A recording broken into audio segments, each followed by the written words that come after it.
Bonjour à toutes et à tous. Le climat ne doit pas être l'arbre qui cache la forêt des autres menaces liées aux impacts de l'activité humaine sur la planète. Le journaliste environnement doit aussi savoir faire état d'autres indicateurs. On parle d'érosion de la biodiversité dans le monde, mais la situation n'est pas identique selon les pays. 1 million d'espèces animales et végétales pourraient disparaître de la Terre d'ici peu de temps si aucune mesure n'est prise pour freiner cette tendance. Le chiffre est le premier enseignement d'un rapport de la plateforme intergouvernementale sur la biodiversité et les services écosystémiques. On désigne cette communauté scientifique mondiale comme le GIEC de la biodiversité. Mais qu'est-ce que la biodiversité ? Elle représente la diversité des êtres vivants et des écosystèmes comme la faune, la flore, les bactéries, mais aussi les gènes. Elle intègre les interactions qui existent entre tous ces organismes, y compris celles entre ces organismes et leur milieu de vie. Et une espèce menacée est tout simplement un animal ou un végétal qui risque à court ou à moyen terme d'être rayé de la planète. Et en plus de remettre en cause la survie des espèces vivantes, ce déclin de la biodiversité remet en cause in fine la nôtre. La vitesse de cette dégradation diffère entre régions du monde, même si globalement l'explosion du commerce mondial et de la consommation, l'accroissement de la population humaine et l'urbanisation massive a changé le visage de notre planète depuis ces 50 dernières années. Regardez autour de vous. N'avez-vous pas remarqué que nos arbres, nos ruisseaux et nos mers étaient moins peuplés ? L'indice Planète Vivante 2020 mondial montre un déclin moyen de 68% des populations de mammifères, d'oiseaux, d'amphibiens, de reptiles et de poissons suivis entre 1970 et 2016. Dégradation des terres, artificialisation des sols, déforestation, pollution, extraction minière, pêche et chasse intensive, autant de causes qui mettent en péril la biodiversité pourtant essentielle à la sécurité alimentaire. Que ferions-nous par exemple sans plantes sauvages ?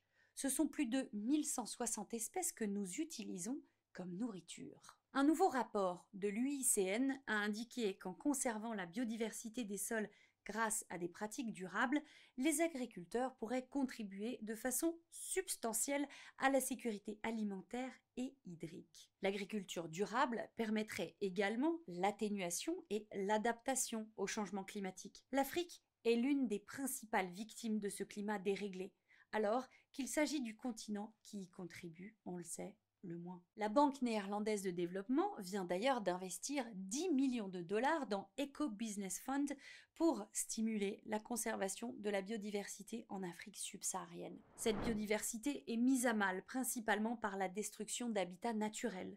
En Casamance, par exemple. Cette région du Sénégal était autrefois connue pour sa végétation abondante, sa biodiversité, ses immenses forêts.